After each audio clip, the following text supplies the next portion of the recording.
This is CNN Breaking News.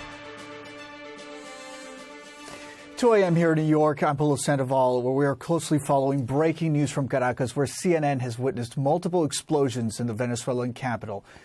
I want to show you some of the first video of those explosions. This footage just into CNN, where you can see off in the distance in the horizon, you see some of those plumes of smoke and even potentially some flames there in the distance. The first blast, it was reported just before 2 a.m. local time. Several areas of the city currently without electricity. That's our understanding thus far. And CNN teams in the Venezuelan capital are reporting also hearing some aircraft above. Important to point out, at this particular point in time, there is no official information that seems to suggest that there's any sort of U.S. involvement in this. However, this is extremely preliminary. But also important to keep in mind that U.S. President Donald Trump, he has repeatedly warned that the U.S. is preparing to take new action against alleged drug trafficking networks in Venezuela, and that strikes on land would start soon. I remember it was just in late December that there was a dock facility that was hit by U.S. authorities.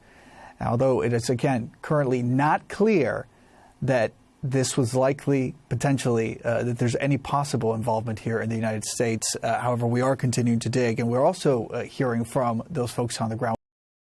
The Venezuelan government accusing the White House of these latest actions, particularly these series of explosions that we've witnessed on the ground for the last couple of hours in Caracas and in the surrounding areas. Stefano, we'll let you continue to speak to your sources. I want to go now to CNN's military analyst and retired Air Force Colonel Cedric Layton.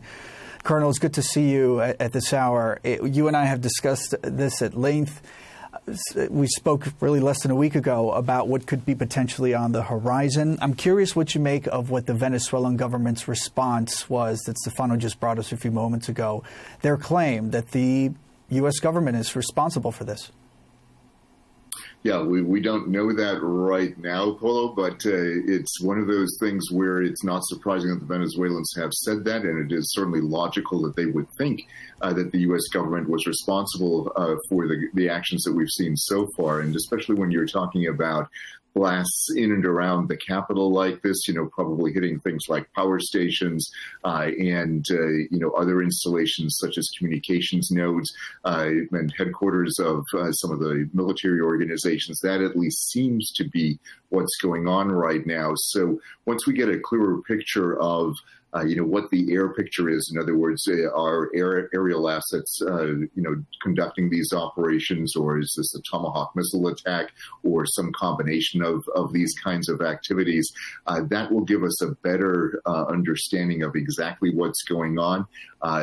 There's also, of course, the possibility of land-based sabotage, things like that. But it sounds like, at least based on the initial reporting that we're seeing and hearing right now, it does sound like this is some kind of an aerial attack, either using manned aircraft or the Tomahawk cruise missiles. So that's the kind of thing that we're looking at right now. And, the Venezuelans are making the logical deduction from their point of view that this attack is from the U.S., from U.S. forces. Yeah, and just as you're speaking there, Colonel Layton, we have heard a post from U.S. President Donald Trump on the Truth social network claiming that the U.S. was behind them, and that Trump says Maduro was captured and flown out of Venezuela. What do you make of that? So that's very significant. We hadn't heard that before. The last reports were that, he was active on Telegram and, was basically communicating with the Venezuelan people that way. But if he has been captured, which is, certainly indicative of the kind of helicopter traffic that has been seen in and around Caracas, this is very similar to what happened with Manuel Noriega back in 1989 when we did Operation Just Cause in Panama. Now, his capture took a lot longer. It took several days. There was, all kinds of activities. Some people may remember using rock music to blast him out of the Papal Nunciatura in Panama City. Apparently, if what President Trump says is accurate, then this was a much quicker operation, much more precise. They clearly had intelligence that indicated exactly where Maduro was, and he had it's going to be interesting to see whether or not there was any exchange of fire, between Venezuelan forces that are protecting Maduro and the U.S. Special Operations Forces. Now, the other thing to note is that Maduro is protected or had been protected by Cuban special agents that were part of the Cuban intelligence service.